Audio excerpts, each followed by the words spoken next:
생명이 약동하는 넓은 대지는 우리에게 평안과 쉼을 줍니다. 아마도 우리가 흙으로 만들어졌기 때문에 더 정겹게 다가올 수도 있습니다. 성경을 보면 우리가 어떤 흙으로 만들어졌는지를 발견할 수 있습니다. 창세기 2장 7절과 2장 19절에서 나오는데, 하나님이 사람을 지으실 때에는 먼지를 사용하시고 각종 들짐승과 새를 지으실 때에는 흙을 사용하십니다. 하나님은 왜 먼지를 가지고 사람을 만드셨을까요? 하나님의 깊으신 뜻은 다 알 수 없습니다. 하지만 두 가지로 이렇게 우리가 좀 추측할 수 있는 것 있습니다. 우선 사람과 동물 사이에 경계가 필요했기 때문일 것입니다. 사람은 동물과 달리 사람다움을 지내야 하므로 흙이 아닌 부드러운 먼지를 재료로 사용하셨을 것입니다. 사람과 동물 서로 비교하게 되면은 두드러지게 나타나는 차이점이 있습니다. 사람은 동물과 달리 하나님의 형상으로 지음받았습니다. 다시 말해 인간은 하나님을 갈망하고 하나님께 예배드리고 하나님과 대화를 하는 그런 존재입니다. 동물은 어떻습니까? 동물은 많은 면에서 인간과 비슷합니다. 동물도 자기들의 집을 만들고 공동체를 만들고 사회를 만들고 새끼를 위해 자기를 희생시킵니다. 그런데 동물은 하나님을 갈망하지 않고 하나님을 예배하지 않고 하나님과 대화할 수도 없습니다. 여기서 인간과 동물 사이의 경계가 명확해집니다. 그래서 아마 인간은 부드러운 먼지로 만들어졌고 동물은 거친 흙으로 만들어진 것 같습니다. 하나님께서 그렇게 각각의 재료를 사용하신 것으로 추측이 됩니다. 자, 다음으로 사람에게 겸손을 가르쳐 주기 위해 먼지를 가지고 사람을 만드신 것 같습니다. 어디까지나 추측이에요. 하나님은 금이라든지 다이아몬드라든지 이 귀한 이 재료를 가지고 사람을 만드신 것이 아니라 먼지를 가지고 사람을 만드셨지요. 자, 하나님은 먼지라는 지극히 흔한 재료를 사용하여 인간을 만드셨습니다. 작은 바람에도 흩날리는 그 먼지를 하나님께서 사용하셨는데, 먼지는 어느 곳에나 있습니다. 아스팔트와 콘크리트 빌딩으로 가득 찬 서울 도심에서 흙을 찾는 것은 좀 어렵지요. 하지만 먼지를 찾는 것은 일도 아닙니다. 어느 곳에나 먼지가 있기 때문에 그래요. 이처럼 볼품없고 어디서나 쉽게 구할 수 있는 재질인 먼지를 가지고 하나님은 사람을 만드셨습니다. 자, 그러므로 우리의 육신에는 자랑할 것이 없습니다. 우리는 늘 겸손해야 하며 볼품없는 재료로 하나님의 형상을 닮은 위대한 존재로 지으신 하나님을 높이 찬양해야 합니다. 자, 오늘 본문의 15절 보시면 하나님은 사람을 통해 어떻게 일하시는지 찾아볼 수 있습니다. 하나님께서 자신이 지으신 그 사람, 이 사람의 이름은 아담이지요. 이 사람을 에덴 동산으로 데리고 들어가십니다. 그러고 보니 사람이 태어난 곳은 에덴 동산이 아닙니다. 하나님은 에덴 동산 바깥에서 사람을 만드셨습니다. 이렇게 되면 사람은 에덴 동산의 소유권을 주장할 수 없게 됩니다. 만약 사람이 에덴 동산에서 만들어졌다면 이곳이 자신의 출생지라며 그 어떤 소유권을 주장할 수 있습니다. 사람은 에덴 동산에서 하나님의 은혜로 삶을 이어가게 됩니다. 그곳에서 하나님의 은혜를 듬뿍 받으면서 멋있는 삶을 살아가게 됩니다. 에덴 동산은 그러므로 천국과도 같은 곳이다라고 볼 수 있습니다. 나의 공로가 아닌 오로지 하나님의 은혜로 들어가서 영원히 살 수 있는 곳이기 때문에 에덴 동산은 천국과 같은 곳이다라고 볼 수 있습니다. 하나님은 사람을 에덴 동산으로 인도하신 후에 그 동산을 맡아서 돌보게 하십니다. 한마디로 일을 시키십니다. 여러분, 아름다운 정원을 한번 떠올려 보십시오. 초록색 잔디밭이 있는가 하면 맑은 시냇물이 돌돌돌 흐르고, 또 그런가 하면 꽃들이 만발하게 피어 있는 꽃밭도 있습니다. 그리고 수려한 나무들이 만들어주는 시원한 그늘도 있습니다. 정말 자연의 아름다운 한 폭의 그림과 같은 이러한 정원을 보게 되면은 우리는 누군가의 수고를 생각하게 되지요. 아름다운 정원은 저절로 만들어진 거 아닙니다. 누군가가 정말 땀을 흘리면서 정원을 가꿨다는 것이지요. 땀의 수고가 있습니다. 여러분, 하나님께서 이 아담에게 너는 에덴 동산을 가꾸라라고 일을 시키셨잖아요. 그러므로 아담은 그곳에서 정원사가 되어가지고 열심히 일을 해야 합니다. 노동의 수고를 바쳐야지요. 하나님이 지으신 사람의 직업이 정원사였다라는 것이지요. 하나님은 사람이 에덴 동산을 가꾸는 정원사로 일하게 하셨는데, 그러므로 우리는 매일의 일감을 가지고 있는 사람이 얼마나 행복한 사람인지 좀 돌아봤으면 좋겠습니다. 일감이 없는 사람이 불행한 사람이에요. 우리 인간은 일감이 있을 때, 그때 행복을 느끼게 됩니다. 하나님께서 그렇게 창조하셨어요. 에덴 동산에서 아담아 너는 그냥 먹고 놀아라라고 하나님이 지시하신 것이 아니라 이곳을 가꾸면서 일해라라고 하나님께서 정말 그의 삶을 이렇게 쭉 잡아주셨잖아요.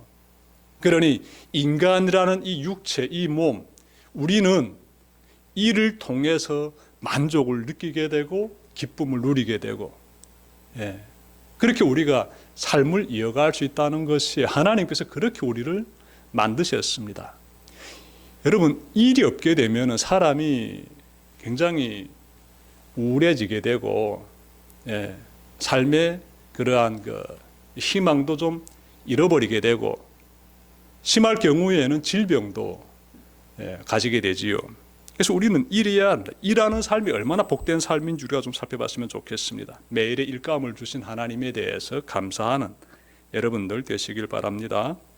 자, 하나님은 사람에게 에덴 동산을 맡기시면서 매우 중요한 지침을 주십니다. 16절과 17절 말씀 제가 읽겠습니다. 주 하나님이 사람에게 명하셨다.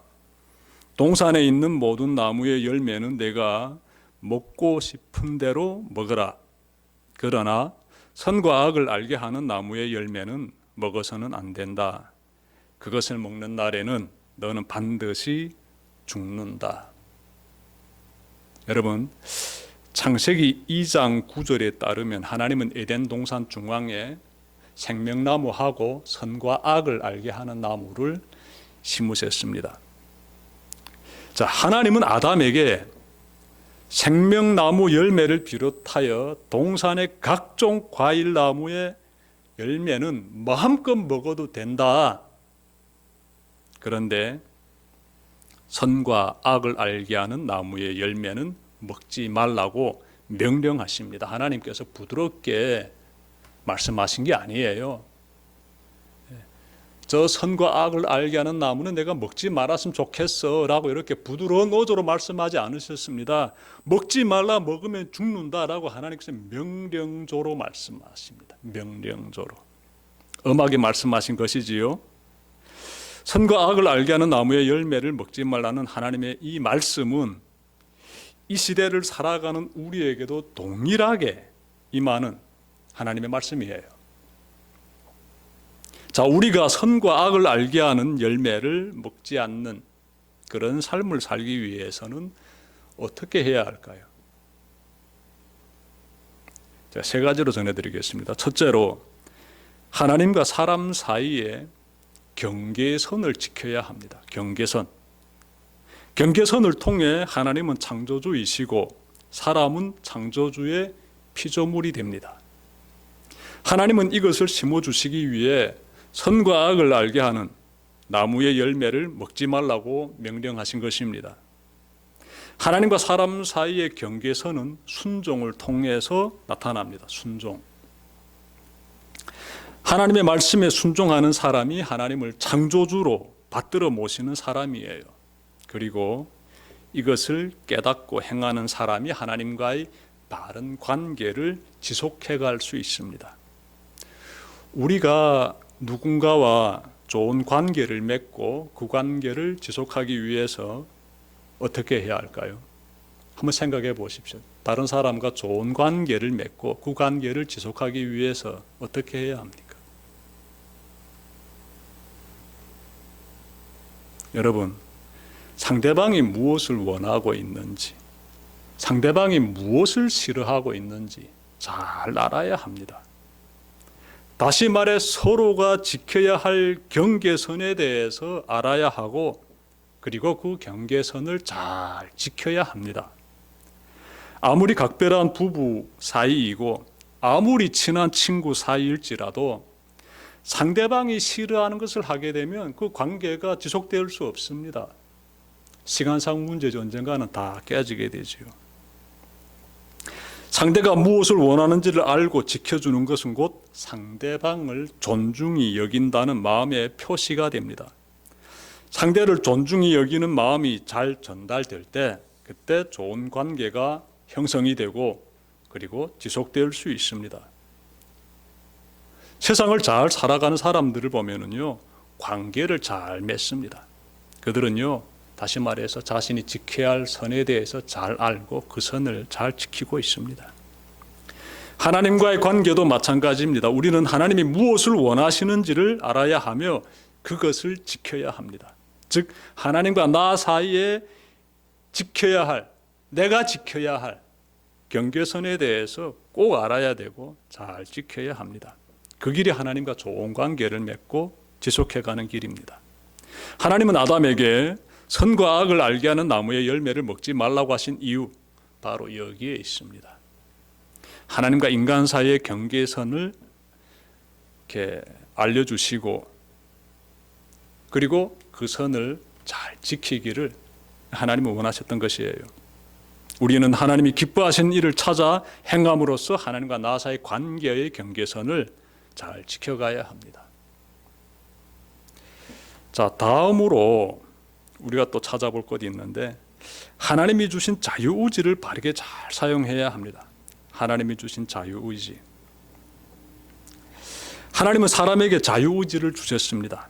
하나님은 사람이 선과 악을 알게 하는 나무의 열매를 먹지 않음으로써 내면의 자유의지를 바르게 사용하기를 원하십니다.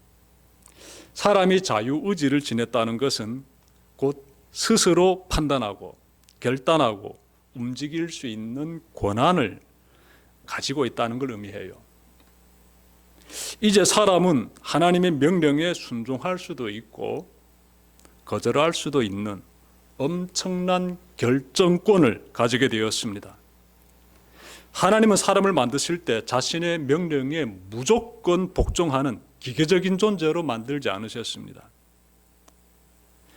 하나님은요, 인간이 하나님의 명령에 불복종할 수 있는 그러한 자유의지를 지닌 존재로 창조하셨습니다. 그만큼 하나님은 사람과의 인격적인 관계를 원하셨던 것이에요. 하나님은 인간에게 자유의지를 주심과 동시에 자신의 결정에 책임지도록 하셨습니다. 이 책임감이 매우 중요합니다. 그러므로 우리는 자유의지를 가지고 하나님의 선하심을 따라 행해야 돼요. 그 길에 생명이 있습니다. 창세기에 기록된 인간의 창조와 하나님이 인간에게 부여하신 자유의지를 보면 인간의 주체의식이 어떻게 시작되었는지를 깨닫게 돼요. 인간의 주체의식은 하나님이 지으신 최초의 인류에게서 발견됩니다. 최초의 인류에게서. 하나님이 그 존재를 자유의지를 지닌 주체적인 인간으로 창조하셨습니다. 그런데 북한에서는 지금 백성들에게 어떻게 지금 세뇌시키고 있습니까? 인간의 주체의식, 수령이 창시했다라면서 백성들을 세뇌시키고 있지 않습니까? 그들은 백성들에게 자기 운명의 주인은 자기 자신이라는 주체의식을 강조하고 있는데 사실은 하나님께서 최초의 인간에게 그 주체의식을 심어주셨습니다. 북한 사람들은 훗날 성경을 보면 지금까지 잘못 배워왔음을 크게 깨닫게 될 것입니다. 자, 세 번째로 우리가 또 찾아볼 수 있는 것은요, 어느 길이 생명의 길이고 사망의 길인지를 우리가 깨달아야 돼요. 그러니까 선과 악을 알게 하는 그 나무의 열매, 그 열매를 먹지 않는 삶을 살기 위해서는 어느 길이 생명의 길인지 우리가 깨달아야 합니다. 하나님은 선과 악을 알게 하는 나무를 통해 사람에게 어느 길이 생명의 길인지를 지금 가르쳐 주고 있어요. 어느 길이 죽음의 길인지, 어느 길이 영생의 길인지 가르쳐 주고 있는 것입니다. 이 최초의 인간인 이 아담은요, 동산 중앙에 있는 생명나무 과일을 먹으면서 생명의 길을 주신 하나님께 감사해야 하며, 그리고 그 옆에 있는 선과 악을 알게 하는 나무의 열매를 보면서 하나님의 법을 어겼을 때 당하게 될 죽음에 대해서 기억해야 합니다. 하나님의 법에 대해서 기억해야 되는 것이에요. 그리고 한편 우리는 하나님의 법을 지키는 것이 생명의 길이며 하나님의 법을 어기는 것이 죽음의 길임을 항상 명심해야 합니다. 하나님이 다스리시는 생명의 세계를 보십시오. 무질서한 세계가 아닌 질서 정연한 세계입니다. 그러므로 이 세상 사는 동안에 하나님의 법을 즐거이 지키는 사람이 천국에 들어가게 되고 영생 복락을 누리게 됩니다. 반대로 이 세상 사는 동안에 하나님의 말씀을 따라 살기를 불편해하고 하나님의 말씀을 어기며 사는 사람은 영생의 나라 천국에 들어갈 수 없습니다. 아담에게 나의 법을 지키면 생명을 얻을 것이요 나의 법을 어기면 사망에 처할 것이라는 하나님의 말씀은 오늘날도 우리에게 동일하게 임합니다. 길이요 진리요 생명 되시는 예수님의 말씀을 따라 행하는 사람이 영생의 나라 천국에 들어가는 것이며, 예수님의 말씀을 뿌리치고 듣지 않고 제멋대로 행하는 사람은 천국에 들어갈 수 없습니다. 말씀 마치려고 합니다. 오늘은 하나님께서 최초의 인간인 아담에게 선과 악을 알게 하는 나무의 열매를 먹지 말라, 먹으면 죽으리라 하신 이 말씀에 대해서 전해드렸습니다. 우리가 선과 악을 알게 하는 그 나무의 열매를 먹지 않으려면, 선과 악을 알게 해주는 나무의 열매, 지금 우리에게 있는 건 아니지요. 어디에 가게 되면 그 나무가 있다, 그게 아니에요. 그 속에 의미가 담겨져 있기 때문에 제가 말씀드리는 겁니다. 선과 악을 알게 하는 그 나무의 열매를 먹지 않는 삶, 그 삶을 살기 위해서는 어떻게 해야 하는지 제가 세 가지로 전해드렸어요. 첫째로 하나님과 우리 사이의 경계선을 알고 잘 지켜야 합니다. 하나님은 하나님이십니다. 우리는 그분의 피조물입니다. 늘 겸손한 삶으로 하나님을 경외하는 자가 되어야 합니다. 둘째로 하나님이 우리에게 부여하신 자유의지를 잘 사용해야 합니다. 하나님은 우리가 선을 행하는 일에 자유의지를 사용하기를 원하십니다. 선행을 많이 행하십시오. 하나님의 말씀을 따라서 살게 되면 되는 것이지요. 그래서 셋째로 하나님의 말씀의 법을 보면서 우리가 어떻게 생명의 길로 들어가야 한다는 것이에요. 생명의 길. 하나님 말씀에 순종하는 삶이 곧 영생의 나라, 천국에 들어가는 길임을 늘 기억하며 그 삶을 살아내는 대성교회 모든 성도님들 되시기를 주님의 이름으로 축원합니다. 기도드립시다.